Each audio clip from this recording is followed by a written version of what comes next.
సుమారుగా 3000 సంవత్సరాలు పైన 3000 సంవత్సరాల పైకంటే కిందటి కాలం, ఎప్పుడో పూర్వకాలంలో ఉన్నటువంటి 3000 సంవత్సరాల కంటే ఎక్కువ కాలం ఉన్నటువంటి ఒక వ్యక్తి జీవితాన్ని, ఆయన చేసినటువంటి ప్రార్థనని దేవుడు చాలా శ్రద్ధగా బైబిల్లో రాయించి ఇప్పటికీ 2024లో కూడా మనకి చూపిస్తున్నారంటే అంత బుద్ధిమంతుల్లాగా మనం ప్రార్థన చేస్తున్నామని తీసుకోవాలా? మన ప్రార్థన ఇలా తప్పకుండా ఉండాలని తీసుకోవాలంటే తప్పకుండా మన ప్రార్థన ఇలా ఉండాలి. మన ప్రార్థన ఇలా ఉండాలి. ఎందుకంటే దేవుడు నీకు ఇచ్చినటువంటి ఆయుష్కాలము ఎందుకు? 70 సంవత్సరాలు, మహా అయితే 80 సంవత్సరాలు, అధిక బలం ఉంటే 80 సంవత్సరాలు. అయినా కానీ అయ్యా ఇదిగో మీరు మాకు ఇచ్చినటువంటి సంవత్సరాలు 70 సంవత్సరాలు అయ్యా, ఒకవేళ ఎక్కువ బలం ఉంటే మేబీ 80కి వెళ్ళొచ్చయ్యా. అయినా కానీ వాటి వైభవం ఏంటంటే తెలుసా ప్రభా తండ్రి, మాకు అర్థమవుతుందయ్యా, ఆయాసము దుఃఖమే. ఎందుకు ఆయాసము, ఎందుకు దుఃఖం అంటే నువ్వు సంపాదించినటువంటి 1,50,00,000 రూపాయల డబ్బు హాస్పిటల్లో నువ్వు ఉన్నప్పుడు నీ కాలం అయిపోయిన తర్వాత ఏ డాక్టర్ చేతిలో పెడతావు? పెట్టు చూద్దాం. ఏ డాక్టర్కి నీ ఆస్తి రాసిస్తావు? రాయి చూద్దాం. నువ్వు మరణించిన తర్వాత ఒక్క సెకండ్ బతికించమని చూద్దాం. నీ ఆస్తి మొత్తం అతగాడి పేరు మీద రాసి, ఆ హాస్పిటల్ పేరు మీద రాసి, లేదంటే ఎవరైతే గొప్పవారు అనుకున్నావు వాళ్ళ పేరు మీద రాసి, నువ్వు మరణించిన తర్వాత 1 డే 1 అవర్ 1 మినిట్ 1 సెకండ్ బ్రతికించమని చెప్పు చూద్దాం. ఎవరి వల్ల కాదండి. మరి ఆ డబ్బంతా ఏమైపోయింది? నీ సమాధిలో పెట్టి తీసుకెళ్తావా? లేదే. సంపాదించిన నీ చేతులు ఏమన్నా నీతో పాటు వస్తాయా? లేదే. ఈ శరీరం ఏమన్నా నీతో పాటు వచ్చిద్దా? లేదు కదా ప్రభువా. అయినా కానీ ఆయాసమే దుఃఖమే తండ్రి. ఇదిగో మాకు జ్ఞానం లేదయ్యా, జ్ఞాన హృదయము దయచేయి ప్రభువా. మన ప్రార్థన ఎలా ఉంటుందండి? తండ్రి ఆడి కారు ఉందే, నాకు కారు లేదయ్యా, నాకు కారు కావాలి ప్రభువా. కొంతమంది సేవకులు అయితే మరీ దారుణం, నాకు కియా కారే కావాలని ప్రార్థన చేస్తున్నారండి. ఏం చెప్తామండి? ఇంకా సేవకులే ఇలా మాట్లాడుతుంటే ఇంకా విశ్వాసులు ఏమి నేర్చుకోవాలి? కొంతమంది సేవకులు ఈ మధ్యకాలంలో యూట్యూబ్లో కనిపించారండి. నాకు కియా కారే కావాలి, నాకు కియా కారే కావాలి, నాకు ఆ కంపెనీ కారే కావాలి అని చెప్పేసి ఏవో ఎగ్జాంపుల్స్, వాక్యానికి సంబంధం లేని ఎగ్జాంపుల్స్ చెప్పి విశ్వాసులు అలాంటి ఆలోచనలు తీసుకొస్తున్నారు. కావాల్సింది కియా కారు కాదు బ్రదర్, కావాల్సినటువంటిది బెంచ్ కారు కాదు బ్రదర్. కావాల్సింది బ్రతుకును మార్చి, బ్రతుకును మంచి మార్గంలో తీసుకెళ్ళగలిగే జ్ఞానం కావాలి. నువ్వేమో డబ్బు సంపాదన కొరకు నా బిజినెస్ సక్సెస్ అవ్వాలి, ఈ బిజినెస్లో నేను ఎక్కువ డబ్బులు రావాలి, నాకు అది కావాలి, ఇది కావాలి, నువ్వు ప్రార్థన చేస్తుంటే బైబిల్లో ఏమున్నాయో కొన్ని విషయాలు మనం చూస్తానండి. సామెతల గ్రంథంలో ఒక మాట మనం చూద్దామండి, అద్భుతంగా ఉంటుందండి నిజంగా. ఈ మాట మీరు చదివి ఒక్కసారి మళ్ళీ మోషే గారు చేసినటువంటి ప్రార్థన దగ్గరికి వస్తే, ఇది కదా వాక్యానుసారమైనటువంటి ప్రార్థన అంటే. అసలు ఈ ప్రార్థనకి మన ప్రార్థనను పక్క పక్కన పెట్టుకున్నాం అనుకోండి, ఎలా ఉంటుందండి మన ప్రార్థన?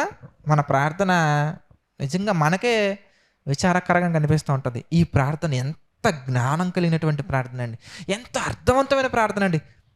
ఎప్పటికాలం మోషే చచ్చిపోయారైనా, ఆయన మరణించారు. ఎక్కడో ఉన్నారైనా, పరదేశంలో ఉండిపోయారు మోషే గారు. ఎక్కడో ఉన్నటువంటి మోషే గారు అసలు ఈ లోకంలో లేరండి మోషే గారు, ఈ దేశంలో లేరండి మోషే గారు, ఈ ప్రాంతంలో లేరండి మోషే గారు. ఎప్పటి కాలంలోనో ఎక్కడో చేసినటువంటి ఒక దైవజనుని ప్రార్థన దేవుడు చాలా శ్రద్ధగా దాచిపెట్టి కీర్తనల్లో ఒక కీర్తనగా 90వ కీర్తనగా ఆయన మన బైబిల్లో పెట్టారంటే ఎంత అర్థవంతమైనటువంటి ప్రార్థన, శక్తివంతమైన ప్రార్థన అంటే ఇదండి. గట్టిగా అరవటం కాదు. శక్తివంతమైన ప్రార్థన అంటే ఎంత గట్టిగా అరిచామన్నది కాదు, దేవుని హృదయంలో స్థానం ఎంత గట్టిగా సంపాదించుకున్నా ఉన్నది, నువ్వు ఎంత గట్టిగా అరిచావన్నది కాదు బ్రదర్. నీ జీవితం ఆత్మీయంగా ఎంత గట్టిగా బలపడే విధంగా ప్రార్థన చేసావన్నదే శక్తివంతమైన ప్రార్థన.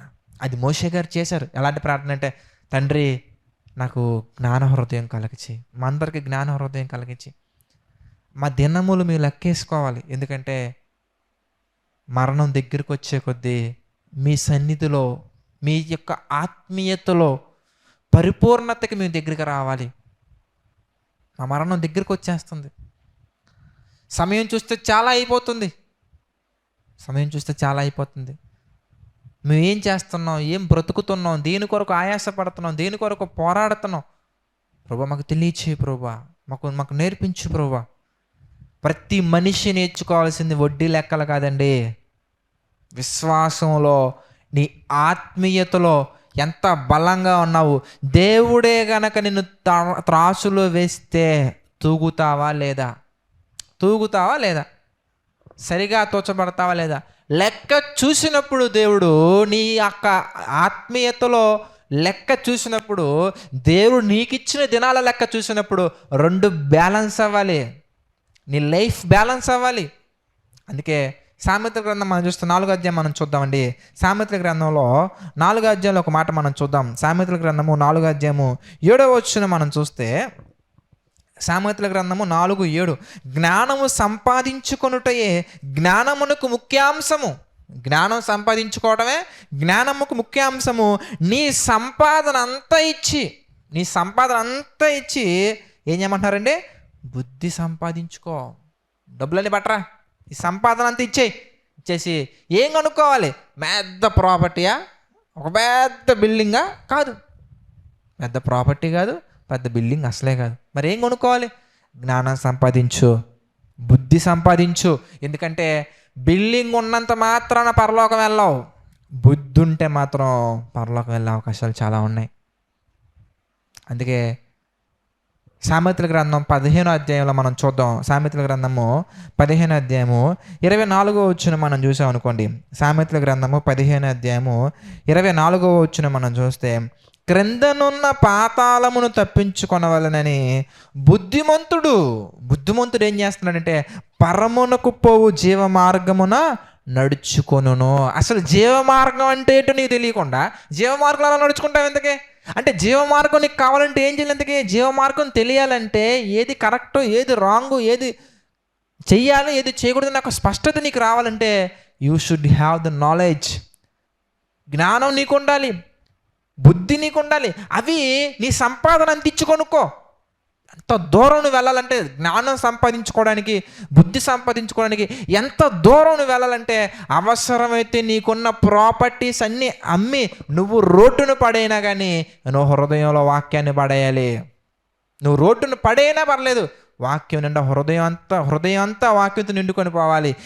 నీ యొక్క బుద్ధి సంపాదించుకోవాలి, సంపాదన అంతా ఇచ్చి బుద్ధి సంపాదించుకోవాలి. మరొక మాట మనం చూస్తే సామెతల గ్రంథంలోనే 3వ అధ్యాయం మనం చూద్దామండి.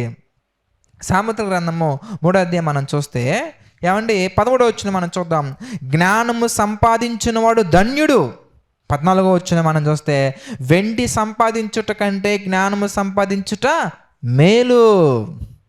వెండి సంపాదించడం కంటే జ్ఞానం సంపాదించటం మేలు. అపరంజి సంపాదించుట కంటే జ్ఞాన లాభమునొందుట మేలు. పగడముల కంటే అది ప్రియమైనది. నీ ఇష్ట వస్తువులన్నీ దానితో సమానములు కావు. జ్ఞానము కుడి చేతిలో ఏముందంట? దీర్ఘాయువు ఉంది. ఎడమ చేతులు ఏమున్నాయి? ఇంతకీ ఘనతలో ఉన్నాయి. తర్వాత దాని మార్గములు రమ్య మార్గములు, దాని త్రోవలన్నీ క్షేమకరములు. దానిని అవలంబించు వారికి అది జీవవృక్షము.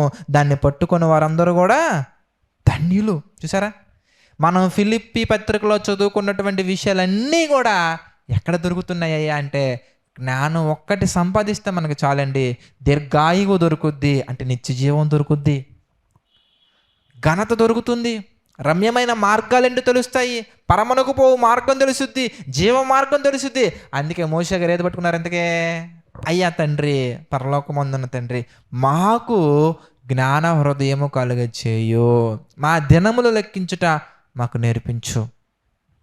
ఎందుకంటే మిగిలినటువంటి దినాలలో మనం ఎలా బ్రతకాలి, ఎలా బ్రతకకూడదు, ఏవి సాధించాలి, ఏవి సాధించకూడదు, ఇంతకాలం ఎలా సమయాన్ని వేస్ట్ చేసాం, ఇంకెలా వేస్ట్ చేయకూడదు, ఇంతకాలం అజ్ఞానులుగా ఉన్నాం, ఇక నుంచి జ్ఞానులుగా ఉండాలి. ఈ స్పష్టత తండ్రి మా అందరికీ దయచే ప్రభువా అని ఆయన చేసే ప్రార్థన ఎంత శక్తివంతమైన ప్రార్థన, ఎంత అర్థవంతమైన ప్రార్థన. ప్రభు చిత్తమైతే దినములు లెక్కించుకోవడం అంటే ఏంటి, ఎలా లెక్కించుకోవాలనేది వాక్యానుసారంగా నెక్స్ట్ సెషన్లో కానీ ఇంకెప్పుడైనా ప్రభు చిత్తమైతే మనం చూద్దాం. కనుక మన ప్రార్థన అర్థవంతమైన ప్రార్థనగా మారాలంటే అందరూ చేసినట్టు కాకుండా బైబిల్లో మనకు కనిపించే భక్తులు చేసినట్టుగా మనం చేయాలి. దేవుడు మెచ్చిన ప్రార్థనలు మనం చేయాలి. దేవునికి నచ్చే ప్రార్థన మనం చేయాలి. కనుక ఈ యొక్క విషయాలు మీ అందరి హృదయాల నీరు కట్టి ఫలింప చేయాలని మనస్ఫూర్తిగా కోరుకుంటున్నాను. నెక్స్ట్ సెషన్ చక్కగా మన సిస్టర్స్ నడిపిస్తారు. ప్రార్థన చేసుకుని యొక్క సెషన్ని మనం క్లోజ్ చేద్దాం. ప్రార్థన. దయగల తండ్రి, ప్రేమగల దేవ, పరిశుద్ధుర, మహోన్నతుర, అనేకమైన విషయాలు తండ్రి మాకు నేర్పించి మీ కృపలో స్థిరంగా నిలబెట్టి తండ్రి మమ్మల్ని ఆదరించి ముందుకు తీసుకువెళ్తున్నందుకు కృతజ్ఞతాస్తుతులు చెల్లించుకుంటున్నాము తండ్రి. దేవ, ఆర్థిక, ఆరోగ్య, మానసిక సమస్యల్లో మా తండ్రి కృంగిన ప్రతి ఒక్కరి నిమిత్తం ప్రార్థిస్తున్నాను తండ్రి. ప్రతి ఒక్కరికి మీ కృప తోడుగా ఉంచండి, నడిపించండి, సహాయించండి. మీ యొక్క చిత్త ప్రకారంగా తండ్రి అందరినీ బలవంతులుగా చేయండి, బలపరచండి, ఆదరించండి తండ్రి. ప్రభువా, కృంగిన ప్రతి ఒక్కరి హృదయాన్ని మా తండ్రి మీ చిత్త ప్రకారంగా లేవనెత్తండి తండ్రి. ఈ పరిచర్యకు సహకారంగా నిలబడుతున్న ప్రతి ఒక్కరిని తండ్రి మీరు దీవించండి, ఆశీర్వదించండి. ప్రభా, మీ యొక్క నామ మహిమార్థమై తండ్రి ఇంకా ఎన్నో కార్యక్రమాలు జేసీ చర్చ్ ద్వారా జరిగినట్లుగా సహాయం చేయండి, నడిపించండి తండ్రి. ప్రతిదీ మీ చిత్త ప్రకారంగా జరిగించమని, ప్రతిదీ మీ యొక్క నామానికి మహిమకరంగా చేసే ధన్యతను మాకు అందించమని తండ్రి. జ్ఞానముకలే మీ అందరం బ్రతుకున్నట్లుగా కృప చూపించమని తండ్రి. సమస్త మహిమ, ఘనత, ప్రభావాలు మీకే చెల్లించుకుంటూ మా ప్రభువును రక్షకుడైనటువంటి యేసుక్రీస్తు వారి పేరిట ఈ యొక్క ప్రార్థనను అడిగి వేడుకొనుచున్నాము తండ్రి. ఆమెన్. అందరికీ వందనాలండి.